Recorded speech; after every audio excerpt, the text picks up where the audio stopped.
Éco-yachting, Éco-yachting, une émission de Nicolas Venance pour actunautique.com. Bonjour et bienvenue à vous dans Éco-yachting, un éco-yachting en direct de Port-Fréjus. Port-Fréjus qui dans quelques jours va inaugurer son tout nouveau îlot central. Je vous propose de rencontrer Jean-Louis Barbier, conseiller municipal et vice-président de Port-Fréjus pour nous présenter cet investissement et le port. Jean-Louis Barbier, bonjour. Bonjour Nicolas.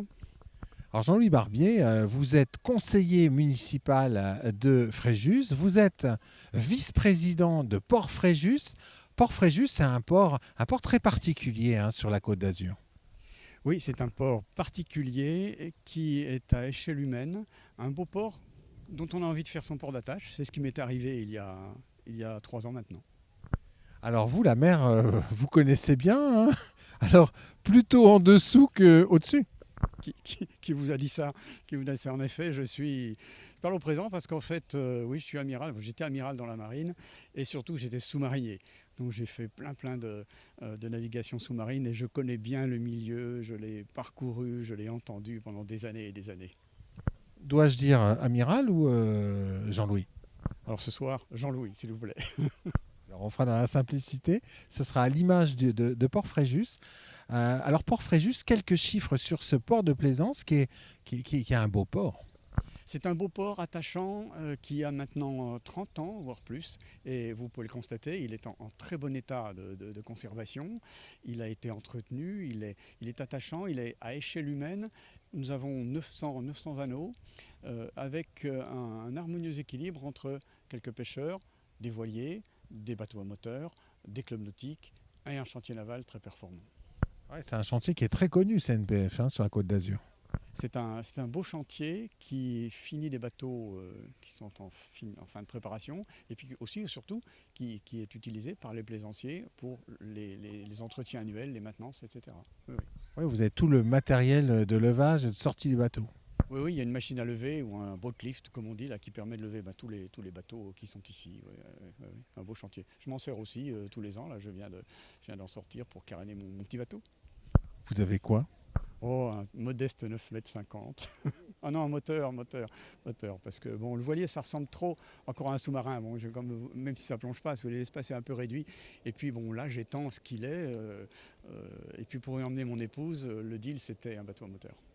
On va avancer un petit peu sur cet îlot, on va le découvrir.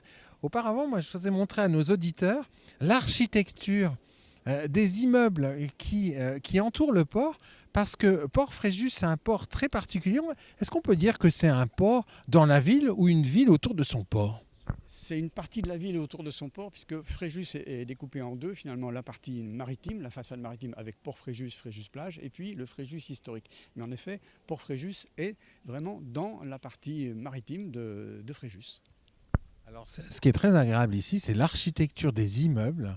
C'est une architecture intemporelle qui vieillit bien, malgré peut-être les 30 ans des immeubles. C'est très beau et c'est très apaisant quelque part. Là aussi, on a maintenu ce qu'on a voulu être un harmonieux équilibre entre le port, la mer, le port, et puis les immeubles qui l'entourent, avec des commerces, avec des boutiques, des belles boutiques, et puis des architectures, effectivement, qui ont été bien entretenues et qui sont encore chouettes et très belles aujourd'hui.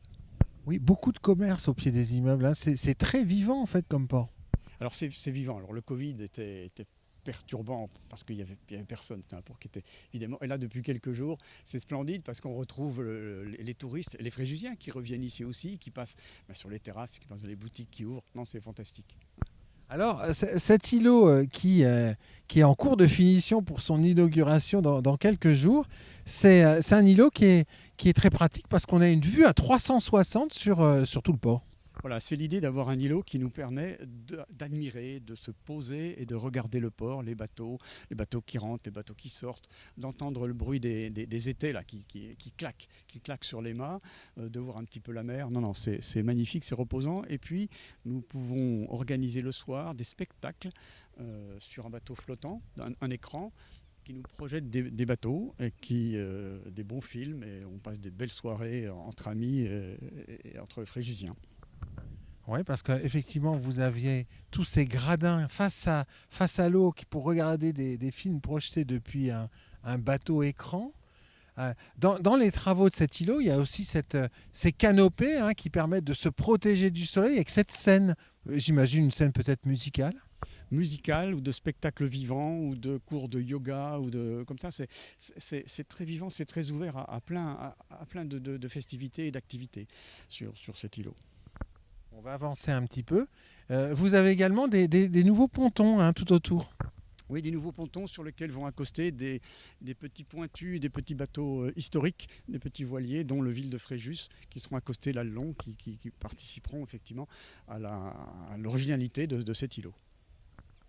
Jean-Louis Barbier, notre interview touche bientôt à sa fin. Qu'est-ce que vous dites à un plaisancier qui navigue en Méditerranée et qui malheureusement ne connaît pas encore Port-Fréjus?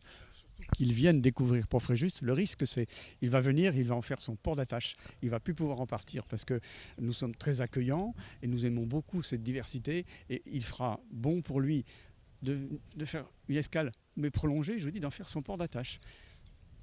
Combien de places d'accueil au port? 900 anneaux et nous avons la plupart des gens sont là à l'année et nous avons des places annuelles.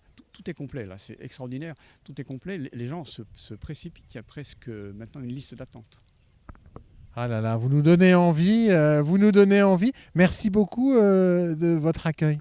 Je vous en prie, c'est un plaisir de parler de Port-Fréjus, de vous rencontrer et bravo. Merci pour ce que vous faites. Voilà, et puis moi, je ne peux pas vous quitter sans vous montrer ces tout nouveaux cataways qui vont accueillir des bateaux classiques de la région depuis tout autour de cet îlot bientôt inauguré à Fréjus. À très bientôt sur Eco-Yachting. Cette émission est accessible à tout moment sur la chaîne YouTube d'ActuNautique, mais aussi en podcast sur Spotify, Deezer, Apple, Google, Acast et SoundCloud.